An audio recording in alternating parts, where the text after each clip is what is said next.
Salut, si vous ne me connaissez pas, je m'appelle Fabien Olicard et si vous êtes en train de regarder cette vidéo, il y a quand même de fortes chances que vous me connaissiez. Je fais des vidéos sur YouTube au rythme d'une fois par semaine et il y a un commentaire qui revient régulièrement, c'est « entre deux vidéos, tu fais quoi ?» Et c'est vrai, c'est un mystère. On se dit, attends, entre deux vidéos qui durent 10 minutes 01, toi-même tu sais, il se passe quoi? Parce que concrètement, il reste quand même énormément de temps. À quoi me sert tout ce temps? Eh bien justement, durant un an, il y a quelqu'un qui m'a suivi avec une caméra et voici la vidéo que ça donne.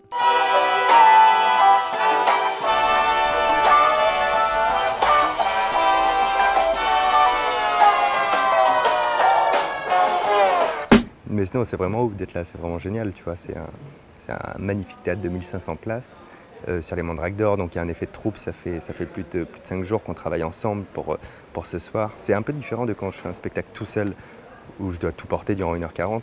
Là, je porte que 20 minutes du spectacle. Donc en fait, c'est quand même une autre ambiance. C'est assez agréable en fait de travailler à plusieurs artistes. C'est un truc que j'aime bien et qui m'arrive que trop rarement.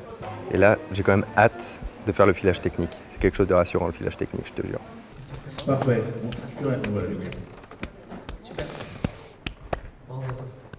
C'est vraiment juste avant de monter. Là, on pourrait commencer dans 1 heure, je serais dans le même état en fait. Il y a pas de...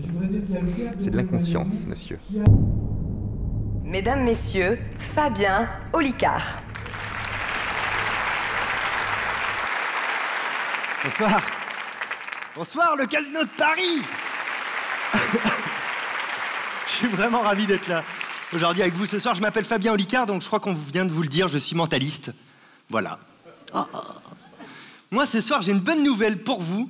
Je viens vous dire que vous avez tous et toutes une excellente mémoire. Je pense sincèrement qu'il a tout compris. Il a tout compris qu'aujourd'hui, le magicien doit être très proche de son public. Ça doit être quelqu'un comme le public, quelqu'un de sympa, d'avenant, d'agréable, et qui montre qu'il arrive à faire des choses exceptionnelles. Monsieur Fabien Olicard, Mandrakes d'Or 2017, bravo. Avoir le Mandrakes d'Or, ce qui est très plaisant, hein. Ça fait plaisir, on va pas se mentir, ça fait très plaisir. Après, ça change rien en fait, que tu l'aies ou que tu ne l'aies pas, ça change rien. C'est juste une forme de reconnaissance. Mais le piège, c'est de t'y attarder. Parce que si tu t'y attardes, si tu restes là-dessus, tu relances pas des nouveaux projets, des choses comme ça, des trucs encore plus ambitieux ou plus fous. Mais à l'inverse, l'autre piège, c'est de ne pas prendre le temps de l'apprécier. Donc je l'apprécie, je suis hyper content, même si là je suis plutôt focus sur le prochain numéro que j'ai à faire là, dans quelques minutes. Mais je vais l'apprécier et puis après, passer à autre chose, quoi, tu vois. Donc c'est super, je suis très reconnaissant d'avoir eu cette reconnaissance en réalité. Ainsi s'achève la date des Mandrakes d'Or. Ce qui est vraiment cool, c'est de voir que même ici sur un plateau, où c'était pas mon spectacle entier, etc., il y a plein de gens qui attendent à la fin, des abonnés, des gens qui ont lu le livre, des gens qui suivent le spectacle, d'avoir des personnes qui t'attendent durant longtemps à la fin juste pour te rencontrer. En fait, ils ont l'impression que c'est eux qui ont un plaisir, mais c'est à moi que ça fait plaisir. Je sais pas si c'est très clair, je suis très fatigué, mais c'était vraiment cool.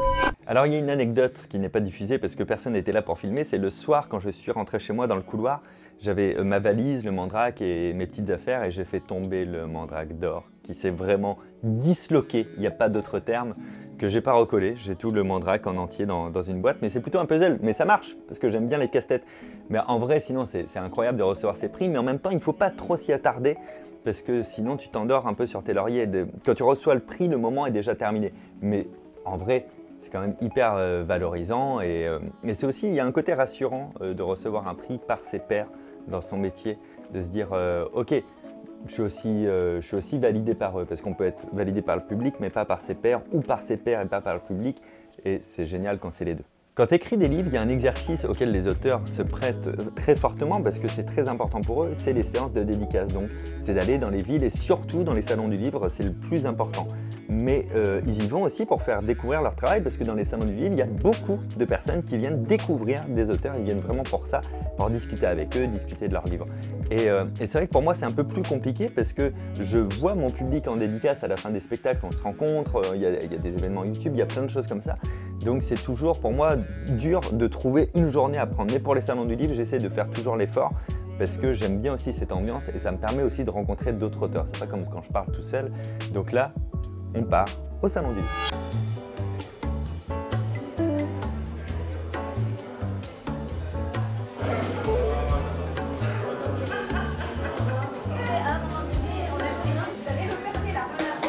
Donc on a vraiment la team des youtubeurs et on remarque que beaucoup des gens qui achètent le bouquin de l'un achètent les trois et en fait ils sont abonnés à nos trois chaînes, ils nous connaissent, ils connaissent nos interactions entre.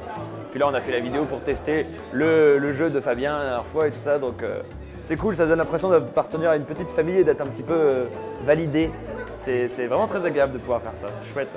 Généralement, dans les médiathèques, je pense que la génération vraiment des 15-25 ans est assez difficile à toucher. On a du mal vraiment à les cibler. Et c'est vrai qu'en invitant les youtubeurs, c'était un pari. Et en alliant vraiment le livre et puis le média. Et voilà, on a décidé de faire d'une pierre deux coups et le pari est plutôt réussi. En vrai, d'ailleurs, venir à une séance de dédicace, c'est pas. Tu vends très peu de livres, les gens ils viennent avec le leur, etc. C'est pas du tout un truc mercantile en fait. C'est vraiment pour partager un moment. Et un peu différent parce que c'est pas comme après le spectacle, tu sais, où je suis un peu fatigué, on a partagé autre chose sur scène. Là, ça n'a rien à voir, on prend vraiment le temps. En fait, c'est vraiment ça. Je passe ma vie debout à discuter avec des gens. D'ailleurs, qu'ils aient le livre chez eux ou pas, qu'ils l'achètent ou pas, c'est même pas important en fait. C'est vraiment, on peut parler des relations qu'on a ensemble et de mon travail aussi, ou de ce qu'ils veulent en fait. C'est un moment un peu hors du temps, les dédicaces dans les salons du livre, c'est chouette. Je marchais dans ses pas à Avignon parce que j'avais repris son créneau après qu'il ait fait un carton pendant 2 ans. J'ai repris son créneau au même théâtre et j'ai pu faire un carton pendant 2 ans aussi. Après pareil, YouTube, j'ai commencé YouTube quelques mois après lui. Et maintenant pareil, un bouquin chez First, voilà. Et l'Olympia, je vais essayer de la faire du peu après. Parce qu'on pourrait se dire, il n'y a que des enfants ou que des ados. Pas du tout. Il y a toutes les tranches d'âge. Mais vraiment, du plus jeune au plus âgé, c'est tous les profils, tous les âges, toutes les religions, toutes les catégories socio-professionnelles. Et ça, c'est génial. C'est vraiment le truc qui me fait le plus plaisir. Tu me diras si je m'incruste. Hein. Tu me dis, hein. Moi, je veux pas déranger. Hein. C'est vraiment, je veux pas m'imposer les mecs. Hein. C'est ça qui est cool sur les salons quand on peut s'organiser à partir entre copains, parce que vraiment les dédicaces à la base c'est ça, c'est tu pars tout seul toute la journée, tu vois des gens ensuite en dédicace toute la journée et tu re-rentres tout seul. C'est pas très fun en vrai. Il y a beaucoup de moments seuls dans le train, à manger, etc. Donc là quand on peut s'organiser à partir avec Max, Doc et Céline, ça donne un vrai moment de vie et nous c'est une journée très cool pour nous. En plus de ça, il y a du public qui me connaît, qui connaît pas trop Max, ou du public qui connaît Doc mais qui me connaît pas, donc ça permet en plus aux gens qui viennent de tous nous rencontrer en même temps. C'était un très bon moment.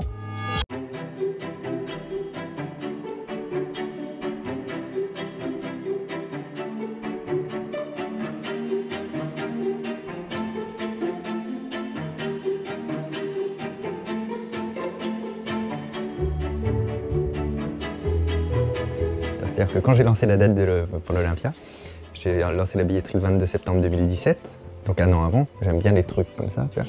Et je me suis dit, j'ai pas de teaser. Donc le teaser, c'est la petite vidéo qui présente un spectacle très rapidement sur les réseaux sociaux, ce genre de choses. J'avais rien à présenter, rien de nouveau. Et les seules images que j'ai, elles datent de 2013-2014. C'est un ancien spectacle, c'est pas non plus la même énergie sur scène et tout. Je peux pas en faire un teaser. Et donc j'ai monté cette date-là du jour au lendemain. Et avant d'annoncer l'Olympia, en me disant, comme ça, je ferai un teaser avec, quoi. Et je savais qu'une fois que j'annoncerais l'Olympia, je pourrais plus faire la promo de cette date, ça se contrecarre. Donc j'avais 3 semaines pour remplir cette date-là. Très embêtant aujourd'hui pour moi psychologiquement parce qu'on est à Paris, mais c'est plutôt comme une date de tournée. Donc j'ai pas trop mes réflexes. Sinon, par exemple, le plateau serait déjà prêt. Ça t'amuse, ça t'amuse, ça t'amuse. Ça t'amuse. Ah putain. Petit dossier avec les sons. Ah ouais, carrément. Les sons. Dès que tu peux, dès que tu peux, dès que tu peux, dès que tu peux. Regarde. Une clé USB. Le Grand Point, ça m'a pas fait un truc, ça m'a fait très plaisir, mais ça m'a pas fait quelque chose d'aussi fort que de jouer au point-virgule par contre. Genre j'ai su que j'allais jouer au point-virgule, qu'Antoinette Colin voulait bien me programmer là-bas.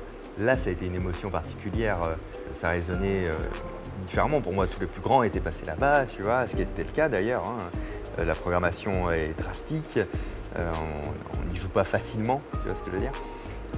Et qui plus est, il n'y avait jamais eu de magicien ou de mentaliste là-bas en One. C'est pas quelque chose qu'ils souhaitaient programmer à la base.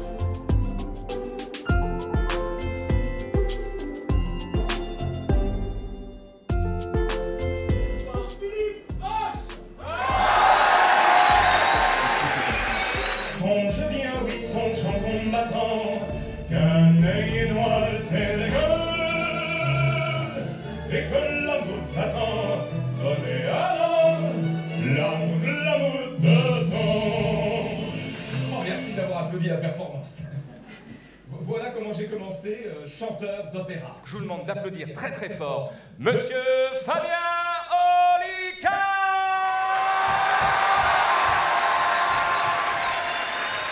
C'est le Stade de France en fait. Voilà, quelque chose de mentaliste, la manipulation. Bonsoir. Bonsoir Paris. Dans un premier temps, tu vas faire le vide dans ton esprit, tu me dis quand c'est fait. Gênant cette question parce que t'as pas envie de dire bah yes, c'est fait. Merci beaucoup, rendez-vous à l'Olympia au mois de septembre l'année prochaine. Ciao.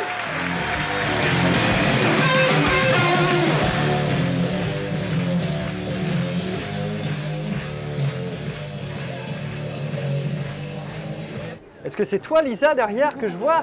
C'est ouf si je te vois, parce que c'est possible. Parce que si mon pote Micode a piraté ta webcam, peut-être que je te vois en même temps, Lisa. Voilà, c'est tout. J'étais avec Manon. On avait envie de te dire bonjour. Voilà. C'était bien de mourir. Merci beaucoup. Merci à toi. Merci. C'est cool. Je suis très touché de ça. Bravo. Merci à toi. Merci. Merci, Guillaume. Peut-être à l'Olympia. Avec grand plaisir, ça marche. J'ai cherché ces aides à la mémoire parce que j'ai subi un accident de la route. J'ai perdu une bonne partie de mon cerveau, notamment la mémoire et le champ visuel. Et donc j'avais besoin de refaire travailler cette partie-là du cerveau et ça m'a été d'un grand secours. Elle était folle cette date parce que je l'ai montée vraiment en quelques jours et on l'a remplie en quelques semaines, mais dans le but unique de faire un teaser pour le spectacle à l'Olympia. Teaser qui n'a jamais vu le jour. Et ça, c'est un problème quand tu fais du spectacle vivant comme ça.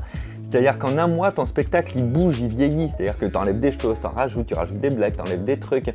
Et quand j'ai revu les images, je me dis ah ouais mais non, ça correspond déjà plus. Et j'ai pas réussi à en faire un teaser. Loïc, qui commençait à travailler un petit peu avec moi en freelance, avait même monté toute la vidéo du spectacle en entier et tout, qui m'a servi pour envoyer aux professionnels chez qui après je vais en tourner. Mais on n'a jamais fait le teaser. C'est-à-dire que toute cette date, elle a été montée pour ça et ça n'a pas été fait. Voici l'histoire de ma vie.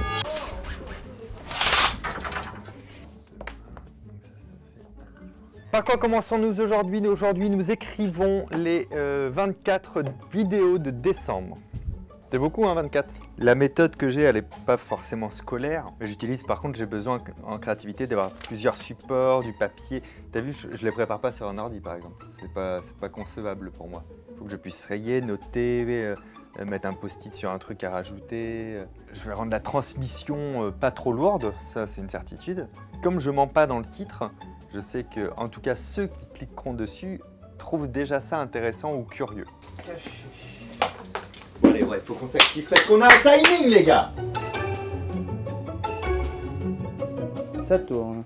Eh bien écoutez, Spell, je suis ravi d'être ici. On est en train de préparer un tournage, mon petit pote, plein de vidéos pour décembre.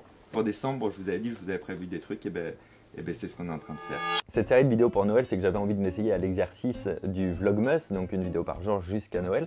Et puis comme on s'était rencontrés avec Loïc, c'est notre vrai début de collaboration. Moi j'ai connu Fabien au YouTube Space, quand je travaillais là-bas, je donnais des cours. Il avait besoin de cours pour améliorer son image, ça se voyait à l'époque.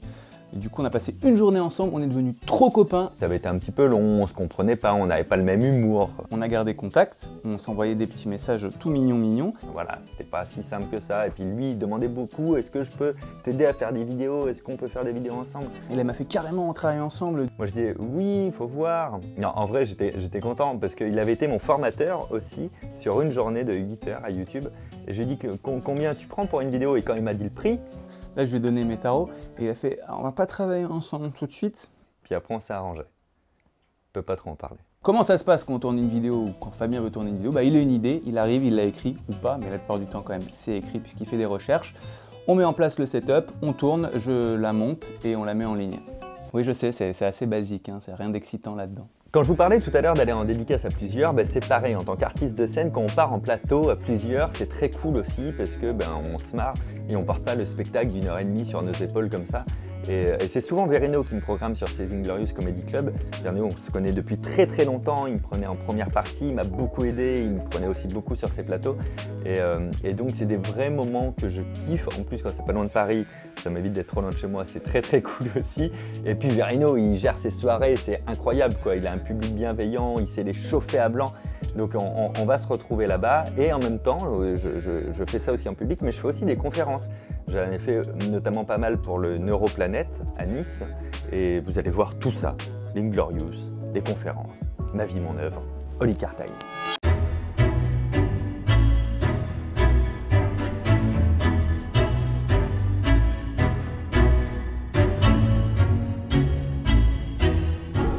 Le 23, je crois. Qu'est-ce que c'est que ça? Comment on se fait? Tu vas bien? Bah ouais, ça va. Hey, ça va? Oui, nickel. Moi je sens que mon Twitter est en train de mourir. J'utilise que pour refaire les mêmes vannes tous les soirs sur Twitter. Ah oui. Les gens ils m'envoient des trucs, ça va? Tu fais les mêmes vannes tous les soirs? Ouais, peut-être là, faudrait que je réfléchisse à trouver autre chose.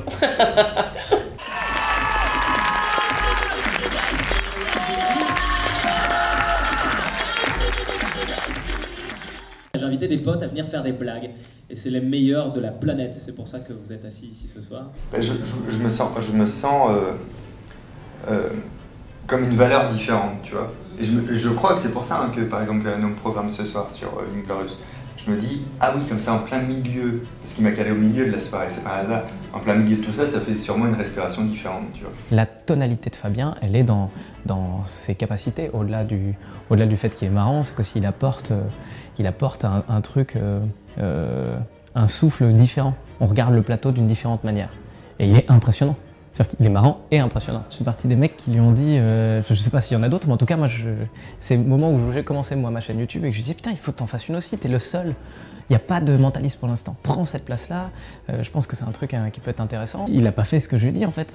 Tu vois, il a dit ok, bah, c'est ça, c'est la force de Fabien. C'est quand il réfléchit à faire quelque chose, il réfléchit pas à faire la chose, il réfléchit à comment plier la chose. C'est-à-dire que moi je lui disais ce serait cool que tu fasses des vidéos sur YouTube. Comme tu es le seul mentaliste, c'est intéressant, etc. Et puis du coup, il n'a pas réfléchi à ce que moi j'ai dit, il a réfléchi à comment faire une vidéo par jour pendant 1 an, ce qui est énorme. Mais ouais, effectivement, j'étais son premier invité. Et j'étais content, c'était très cool.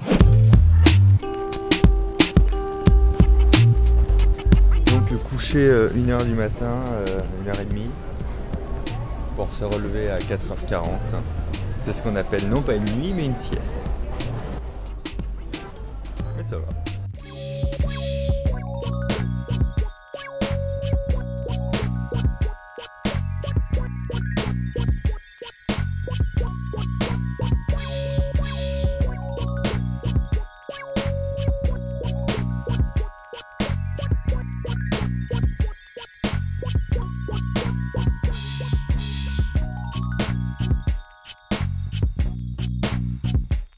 Ah, voilà, comme ça qu'on va faire. Donc là pour l'instant par mail, je me suis envoyé le plan en fait, de la conférence parce que j'ai qu'1 heure à faire et c'est compliqué pour moi de jauger un temps de conférence parce que ça dépend aussi des questions qu'il y a, etc. Donc je me suis juste fait un rappel comme ça sur le téléphone. Parce qu'il y a le contenu de la conférence mais il y a la forme. Je ne supporte pas en fait que ce soit trop morne. Ça, je crois que ça vient du spectacle. Il faut quand même que ça bouge un peu. Donc je suis capable de driver un peu différemment pour qu'il y ait un rythme, un peu de rire, un peu de bonne humeur, même s'il est 8h du matin. Alors c'est parti, j'y vais. C'est gentil d'être là si tôt pour venir parler de la mémoire, ça me fait très plaisir. Vous avez tous une excellente mémoire. Voilà, on peut y aller du coup, on peut arrêter là.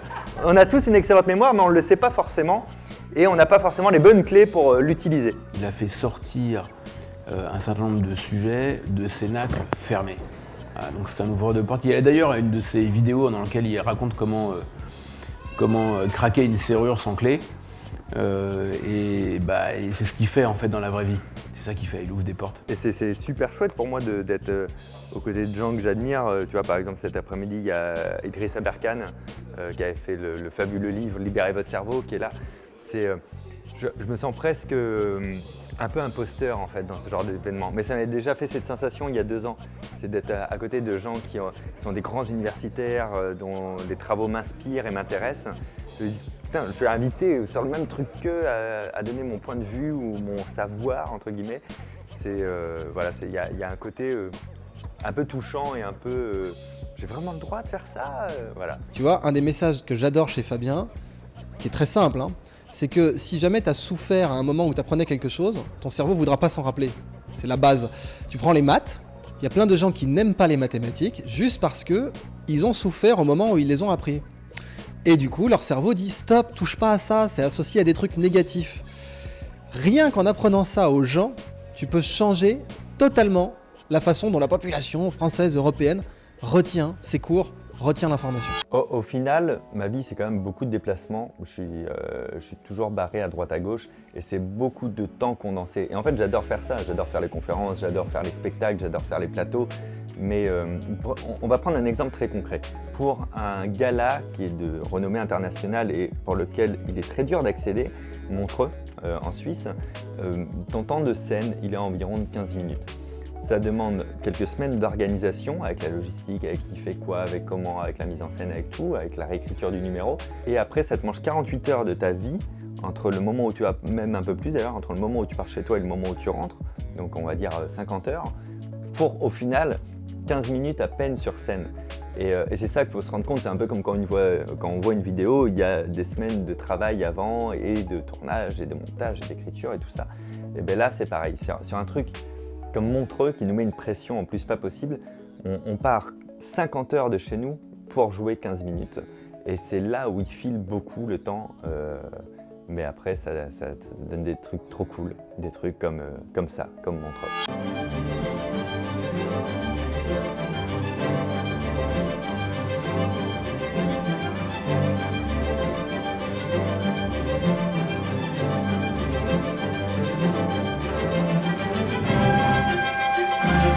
Bonjour. Hey. Cet homme me filme durant un an. Du coup, je ne le vois plus.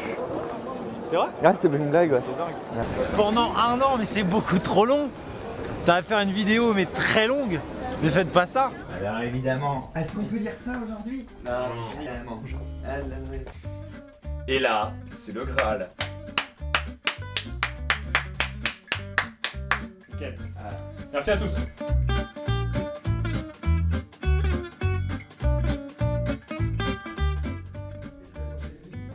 On va même dire que c'est un coup. J'ai besoin de vous le retirer une fois tous ensemble. 1, 2, 3, 4. Là, je resserre mon passage. Resserrer, c'est-à-dire que je le raccourcis. Parce que j'ai entre 7 et 10 minutes. Et Montreux aimerait bien que je fasse 7 minutes et je crois que je vais faire plutôt 10. Donc, pour quelques minutes avant, Le top son, c'est quand je vais dire on a utilisé 3 techniques différentes, mais en faisant ce geste-là. C'est-à-dire si à un autre moment donné je dis on a utilisé 3 techniques différentes sans faire le geste, c'est pas encore le top. Il est vraiment conditionné par le geste. Fabien Olicard, de toute façon, c'est l'humilité. On a commencé la scène à peu près au même moment, en fait. Et on s'est croisés sur un plateau où on jouait pour, au final, gagner une pizza. Donc quand on finissait le spectacle, on avait une pizza, c'était notre seul salaire. Ce qui est bien, hein, attention. Non, en fait, pas drôle, mais le côté innovant, quoi. Ça fait participer les gens et tout, c'est hyper cool. Ouais, là, de tout ce que j'ai vu, il y a plein de trucs qui font participer le public. Ça, j'espère qu'ils vont kiffer. Ça, une fois que tout le monde est descendu, les danseuses venez terminer la ligne. Si j'ai bonne mémoire, je l'ai connu sur la chaîne de Cyril, qui est un pote, super connard. Il a fait une vidéo avec lui que j'ai trouvé ouf. Et je me suis dit, via Cyril, il faut que je le contacte et qu'on fasse un truc ensemble parce que c'était hyper impressionnant. L'alternance entre le rire et le côté t'es bluffé en fait, tu vois. Et son spectacle et même ses vidéos, c'est constamment la balance entre les deux. Et il gère vraiment très bien ça.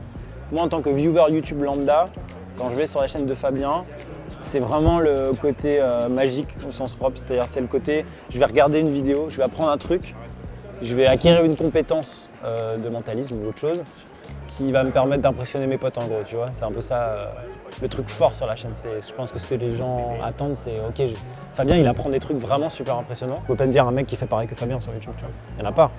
Il y en a peut-être sur scène, peut-être que c'est une discipline qui est réservée à la scène, mais il n'y a que Fabien qui fait des trucs comme ça. Donc il est tranquille. Il a fait ça sur YouTube et en très peu de temps, il est devenu youtubeur sans que personne lui dise « Oh non, c'est un vieux qui fait des vidéos », tu vois. J'ai dit vieux 2 fois. J'adore Fabien, j'aime Fabien. Fabien, je t'aime. Non, je regarde là. Fabien, tu n'es pas vieux, je t'aime. Tu es un peu plus vieux que les gens qui font du YouTube.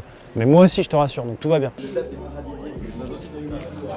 Ah oui. Il est plutôt de qualité qu'on apprécie. On a croisé l'homme plusieurs fois, d'une douceur assez inégalable. L'homme, il est semi-droïde, mais ça, il le dit ça, pas. Mais... Il le dit jamais dans les vidéos, quoi. Là, on vient de le dire. Ah merde. Bon. Bon bah vous l'avez quoi maintenant, vous le savez quoi. Fabien, je le mets parce que c'est vraiment l'humilité. De toute façon, à partir du moment où une de ses premières images, c'est lui en slip, c'est qu'il est humble, et ça c'est important.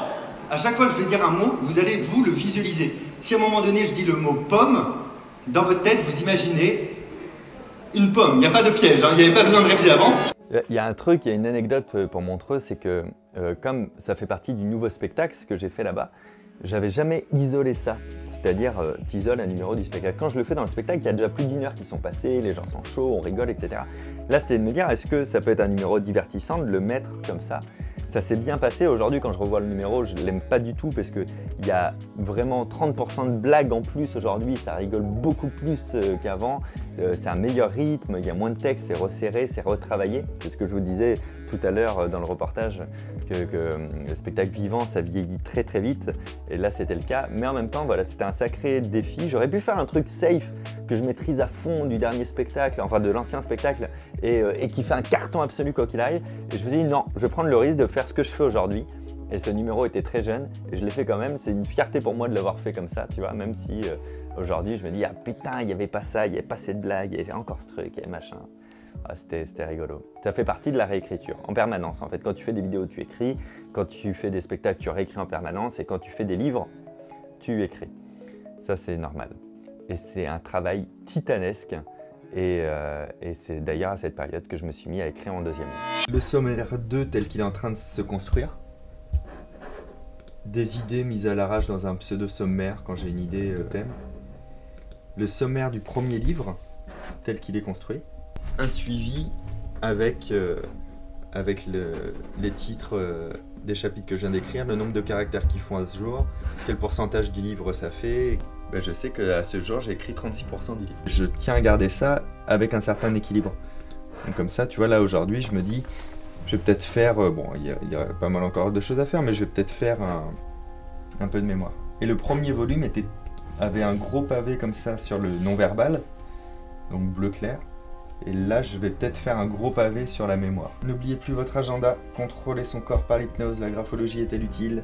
Le secret pour apprendre en permanence, devenez plus fort que Chronos, devenez un détecteur de mensonges infaillible. C'est un super bon élève aussi à l'écrit, hein. C'est un gros bosseur, donc là on sait très bien que quand il nous rendait le manuscrit, il était nickel. Après il y a eu des petites choses à revoir parce que nous on apporte un nouveau regard, mais sinon oui, il fait ça très bien et je pense qu'il est tout à fait clairvoyant sur ce qu'il y a à transmettre, la manière dont il faut le transmettre, et donc voilà, puis je pense qu'il fait lire aussi un peu autour de lui pour s'assurer que ça soit compréhensible, mais oui, c'est un très bon auteur.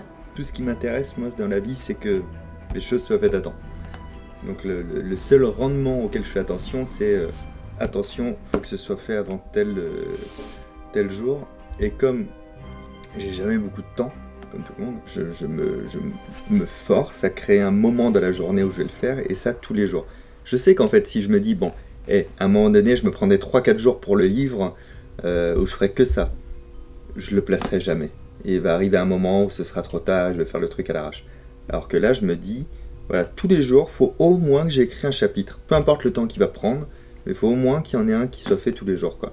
Bon allez, je vais manger. Ça prend du temps, ça prend énormément de temps d'écrire un bouquin. Là, je viens d'écrire mon 3e bouquin. Je ne sais pas s'il est sorti quand cette vidéo sortira, je ne pense pas, ça s'appelle Votre temps est infini. J'ai commencé en février, je l'ai vraiment terminé début août. Et c'est pas en bossant 1 heure de temps en temps dessus, c'est en passant énormément de temps dessus, quoi. Donc mon temps, il file aussi là-dessus entre 2 vidéos. Et aussi, entre 2 vidéos, mon temps, il passe pas mal dans les médias. C'est-à-dire dans la radio, la presse écrite, la télévision. Là encore, il y a l'exercice de faire le truc, mais il faut aussi également s'y déplacer. C'est un autre temps de prix. Et aussi la préparation. Parce que souvent, on a l'éditorialiste qui nous appelle pendant 1 heure, 2 heures, 3 heures des fois pour les magazines, pour parler avec nous et pour préparer en fait l'interview, préparer les dossiers. J'ai fait aussi un magazine spécial pour Phosphore, pour des magazines aussi de santé, de culture, de psychologie. Ça prend un temps infini pour le coup. J'ai découvert Fabien en janvier 2016, du coup, en fait, avec la 2e vidéo de sa chaîne, puisque son invité c'était Verino, et c'est un humoriste que je suivais. Aujourd'hui, je suis son assistante de production, donc principalement, je m'occupe de l'agenda. La semaine, c'est rythmé par les demandes d'interviews, que ce soit pour la radio, la télé. Il faut réussir à caler tout ça, en plus des tournages pour les vidéos. Et voilà, entre 2 vidéos, il se passe également ça.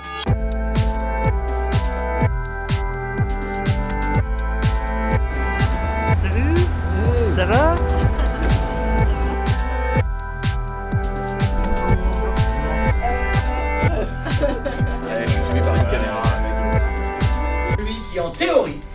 théorie. On est d'accord. Celui qui en théorie verra tout à l'heure, c'est toi qui nous a dit ça. Il a sorti un livre, il cartonne sur YouTube, il s'appelle Fabien Olicard.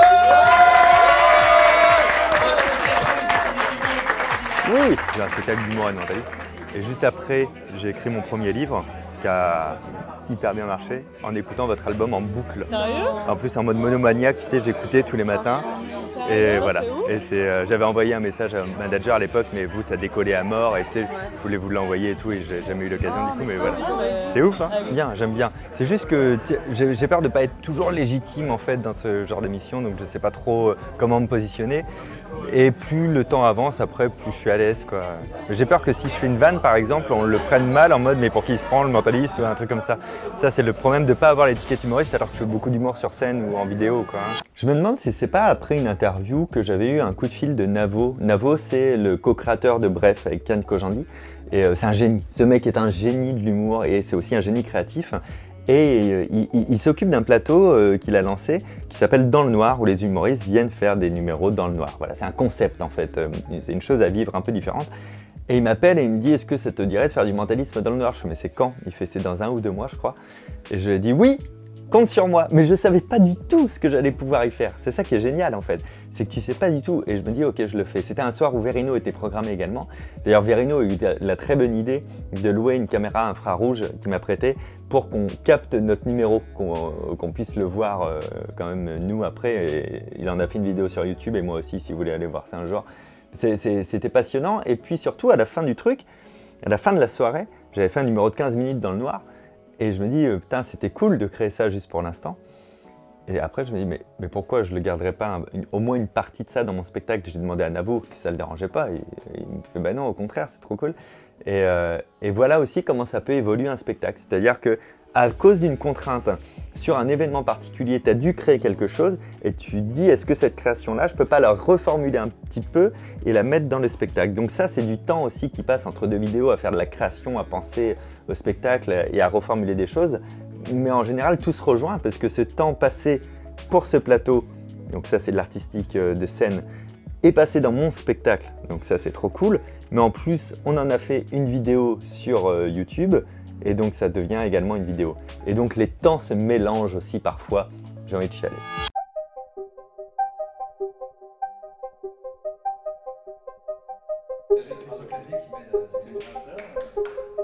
Ça fait 5 fois qu'on fait noir et on commence à chercher des nouveaux défis, des trucs qui pourraient être un peu différents, excitants.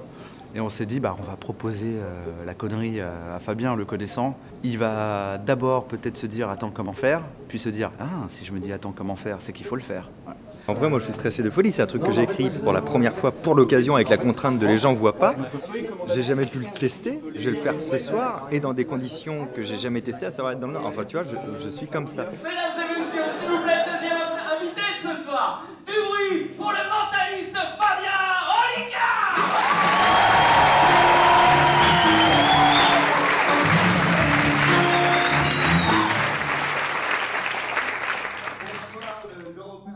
Impressionnant en fait qu'il arrive à décrypter un petit peu les pensées des gens alors que t'es dans le noir en fait. Enfin, ça c'est quand même assez... sans les mimiques comme il dit, sans le faciès et tout ça. Puis nous on s'attend à toujours savoir s'il va avoir raison ou pas. Et il y a raison. Donc voilà. Donc non, super bien. J'ai un petit truc au coin de la tête de pourquoi je fais pas ça dans mon spectacle? Pourquoi en fait je fais pas un passage dans le Nord de mon spectacle alors j'ai été capable là et je pense que ça a jamais été fait dans des spectacles de mon genre. Et je viens d'en parler avec Navo, tu sais, ça te dérange si vraiment je... Il fait non putain c'est trop bien, je serais trop heureux même de se dire ça s'est créé là et tout. Donc je repars quand même avec cette idée sous le bras, mais il faut que je digère le stress de ma deuxième qui était hyper compliqué pour moi, même si j'ai réussi au final. Et après je vais me poser un peu sur l'intérêt artistique que je trouve assez sympa. Donc j'en retire ça quand même, une espèce de... Mais personne m'a dit que je devais plus jamais le refaire. Donc ça c'était cool. La Tanzanie c'est un projet qu'on a monté avec Ecosia. En gros c'est Ecosia qui a monté ce projet avec Margot. Et l'idée c'était de se dire comment on peut faire découvrir le principe d'Ecosia au plus grand nombre et comment on peut parler d'écologie sans que ce soit relou pour les gens et en même temps nous en vivant quelque chose d'important. Et c'était assez cool de se dire ok on va aller sur un site où ils replantent des arbres. Je crois que c'est 9 millions d'arbres là-bas de replanter, c'est quand même incroyable. Et on est allé jusqu'à à les planter dans les montagnes d'Usambara, donc l'été en France, c'est-à-dire en plein hiver là-bas. Je précise parce qu'aucun d'entre nous n'avait pensé à emmener un pull, par exemple. Et quand je dis aucun d'entre nous, parce qu'on est parti à pas mal, c'est-à-dire il y avait Enjoy Phoenix, il y avait Doc Seven, il y avait Margot, il y avait Céline Nash, il y avait Professeur Feuillage, il y avait Max Bird, il y avait Charles de chez Brut qui nous accompagnait, il y avait Tom Wallop, il y avait Ludivine. On s'était dit aussi, on avait réfléchi à notre impact carbone, parce qu'on savait qu'on allait se faire taper dessus par rapport à ça. Et en fait, on savait aussi, après calcul, que l'impact qu'on aurait compenserait largement en fait, ce bilan carbone-là, d'y aller en avion. Et là-bas, on s'est rendu compte qu'en fait, planter un arbre, ce n'était pas juste planter un arbre. Les implications, elles sont folles. C'est-à-dire qu'en fait, en plantant les arbres au bon endroit, on va recréer des cours d'eau, parce qu'on va rendre la montagne plus spongieuse. Et on va éviter du coup les inondations qu'il va y avoir sur le village. Et du coup, pour planter ces arbres, ça va faire travailler des gens sur le local, donc principalement en plus des femmes, donc ça c'est cool, qui ont des difficultés à trouver du travail là-bas. Et donc ça régénère aussi une économie, mais ça régénère aussi du tourisme dans les montagnes du Sambara. Et ça recrée de la faune et de la flore endémique sur place. Et du coup, comme ils plantent aussi des arbres fruitiers, etc., ça recrée de la nourriture en local, mais aussi un autre business économique, parce qu'il y a des gens qui vont cueillir par exemple des fruits pour les revendre au marché, etc., etc., etc. Donc en fait, planter un arbre, c'est bien pour l'oxygène et le CO2, mais c'est la première des implications sur toutes les ramifications qu'il y avait. Donc c'était une expérience de vie un peu folle.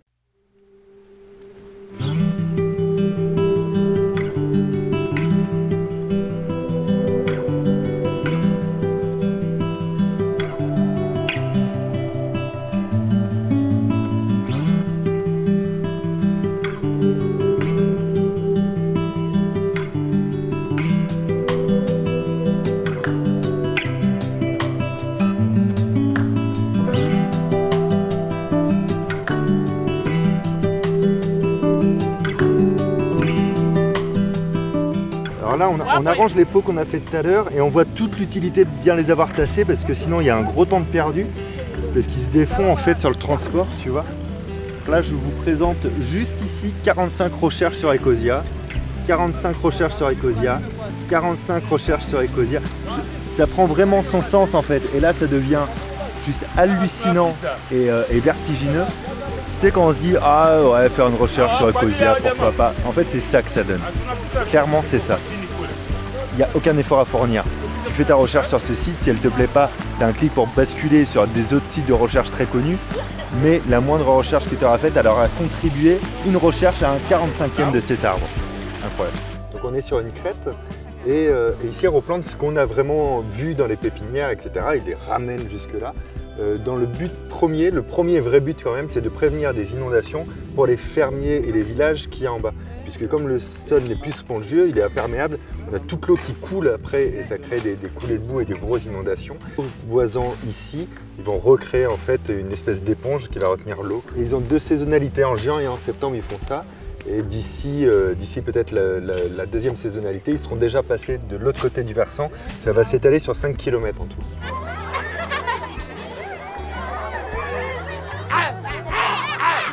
Oh mon dieu, la scène d'horreur en fait. C'est horrible, c'est horrible. La première fois que j'enseigne à des gens, à des petits écoliers comment le faire. Maintenant ils sauront comment on plante des arbres et ils sauront comment on fait le dinosaure. Bon, c'est pas aussi utile mais... Gagné! Champion! Champion du monde! On a gagné!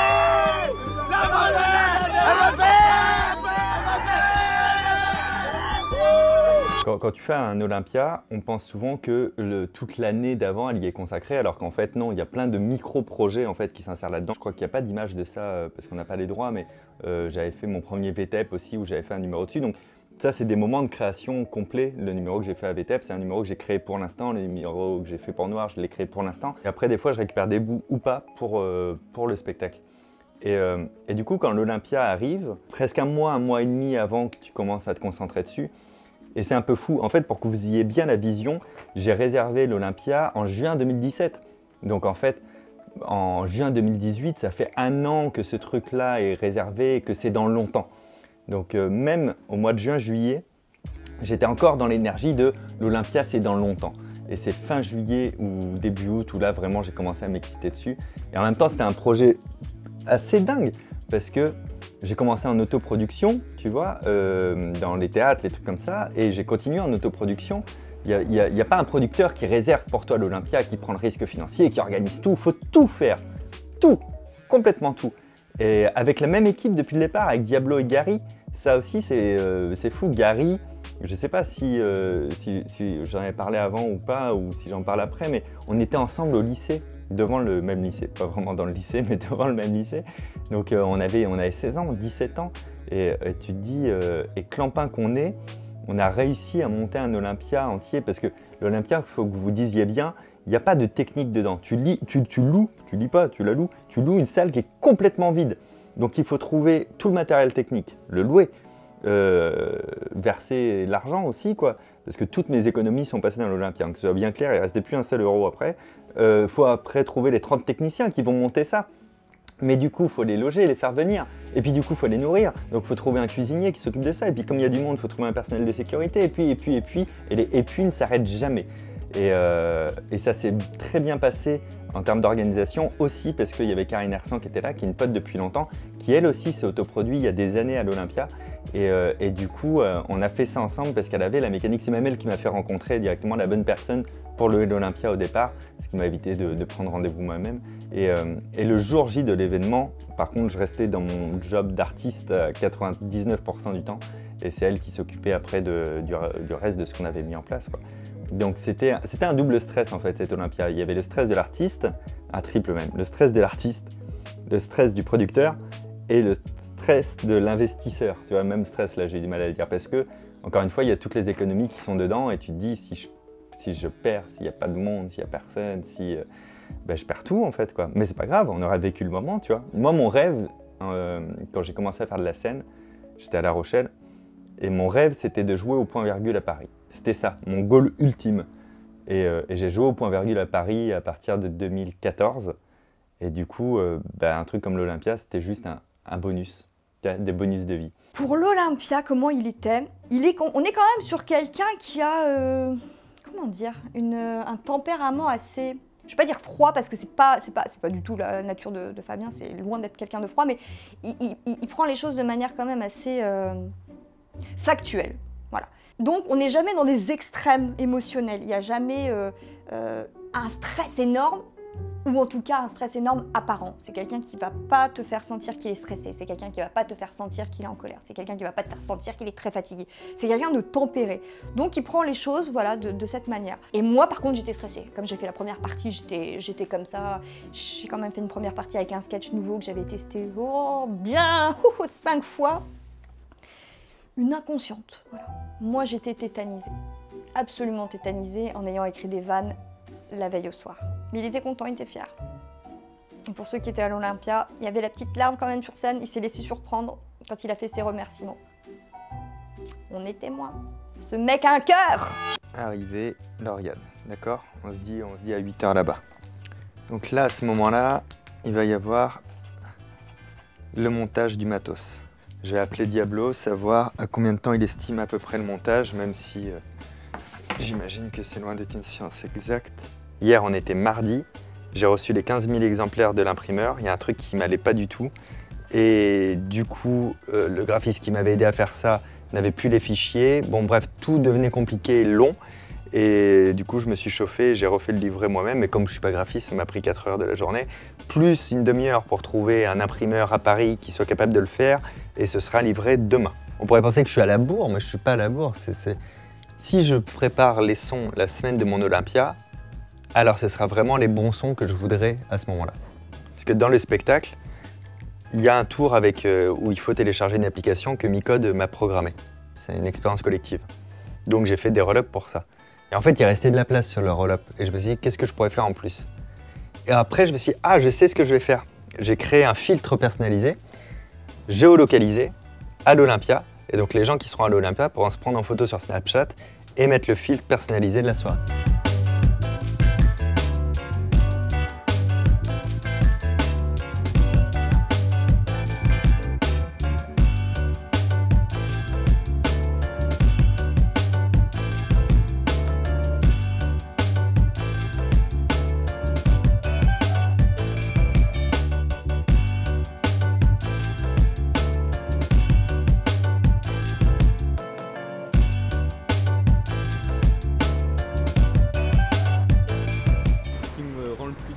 pas de voir mon nom, c'est de voir le nom de mon spectacle sur l'Olympia. Sur les 3. En fait, je vois Fabien, bon bah oui, évidemment. Olicard, je me dis, ah tiens, ça va faire plaisir à mes parents ce soir, ça va leur faire bizarre, c'est vrai. Et par contre, moi, singularité, je me dis, putain, j'ai écrit un spectacle qui est à l'Olympia. Le titre du spectacle me transperce beaucoup plus que le reste là. Je m'en rends compte en temps réel là. De me dire, putain, en fait, ça me ramène à l'époque où j'étais aux 3 bornes et qu'il y avait marqué mot de tête sur les 3 bornes, à la comédie des 3 bornes, 49 places. Et là, je me dis, putain, 7 ans après, il y a le nom du nouveau spectacle, mais sur l'Olympia.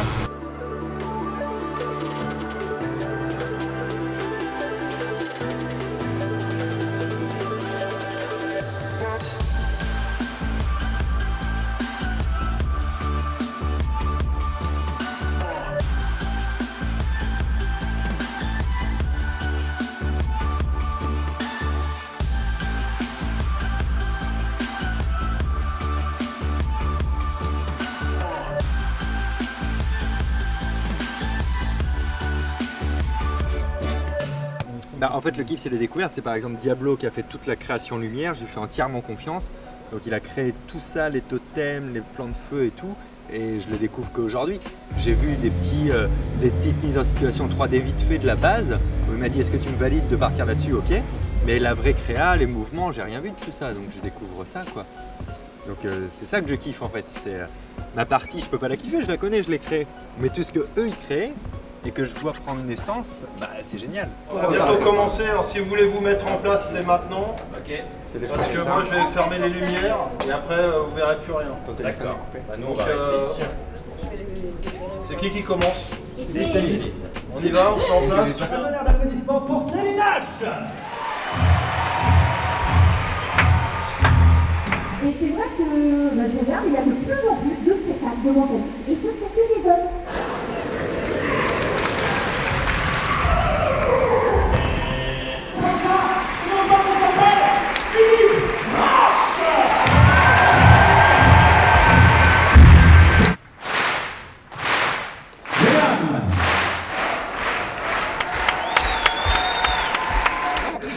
Ah putain, génial. Oh merde. La soirée commence très bien, mais il y a la suite maintenant.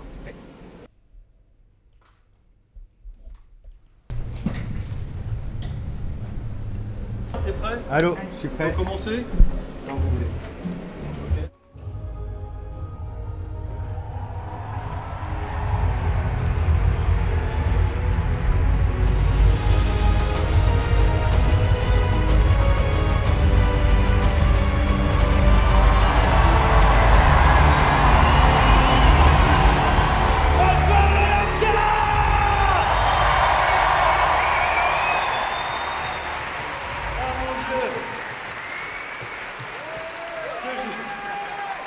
J'ai eu l'impression d'être Son Goku à son premier Kamehameha, là, juste à l'instant, vraiment. Alors qu'est-ce qui s'est passé après l'Olympia? Parce que forcément, il n'y a pas d'image de ça. Quand je dis après, c'est juste après, le soir même. Il s'est passé déjà des dédicaces. J'ai fait des dédicaces jusqu'à 1 h du matin. J'ai réussi à avoir 900 personnes sur les 2000. Mais c'est-à-dire que toutes les personnes qui ont attendu, j'ai pu les voir. Il n'y a pas eu de déçus. Et ça, c'était extrêmement important pour moi parce que c'est grâce à vous que c'était plein un mois avant, c'était complet, t'imagines. Mais quand j'ai dit ça à l'Olympia, ils ont fait « Ah ben non, jamais personne fait les dédicaces, c'est pas possible. » J'ai dit « Bah si, il n'y aura pas le choix, mais l'Olympia ferme à 1 h du matin. Si à 1 h du matin, tu es encore là, tu payes, je crois, un truc comme 1000 et quelques euros par heure de dépassement, par heure entamée. Donc on ne pouvait pas faire autrement. Donc j'avais prévu un petit cocktail pour les copains, la famille, etc. qui étaient là. Cocktail que j'ai pas pu voir du coup parce que moi j'étais en dédicace. Et à 1 h, on est parti. Et puis je suis parti décharger les camions en fait. Parce que c'est ça aussi quand tu produis un truc toi-même. C'est-à-dire qu'il n'y a pas plein de gens qui s'occupent de tout à ta place. Et toi qui vas faire la fête. Donc j'ai terminé en déchargeant les camions. Mais c'était cool parce que c'est ça aussi la vie de l'autoprod et en même temps tu vis le moment beaucoup plus pleinement. Mais si je le refais un jour quand même, je me ferai un peu plus entouré pour faire ça parce que le seul moment artistique que j'ai kiffé c'était vraiment le sur scène, mais l'avant c'était plus producteur et l'après c'était plus producteur. Mais c'était fou, c'était complètement fou de le faire. Les souvenirs sont même un peu flous en vrai. Parce qu'il y a beaucoup trop d'énergie et d'émotion dans cette salle. Il y a un truc qui est particulier. Quand tu fais l'Olympia, les personnes qui viennent sont les personnes qui t'aiment en fait de base. Il n'y a personne qui vient te découvrir vraiment à l'Olympia, tu vois. Il n'y a que des gens qui te connaissent et donc qui t'apprécient. Et ça, je m'en suis rendu compte sur scène. L'énergie de la salle, elle était vraiment folle, comme si tout le monde était heureux de faire l'Olympia, et c'est ce qui s'est passé. Qu'on soit dans le public ou sur scène, c'était une seule et même entité. On a vécu un truc ensemble, c'était un peu dingue. Donc c'était 1 an de préparation pour ça, 1 an sans arrêter de faire les vidéos, 1 an tout en écrivant un livre, 1 an tout en faisant des conférences, 1 an tout en faisant des plateaux, 1 an tout en montant des projets. Et tout ça, ça se cumule et ça fait des qui sont beaucoup trop cool. Merci beaucoup.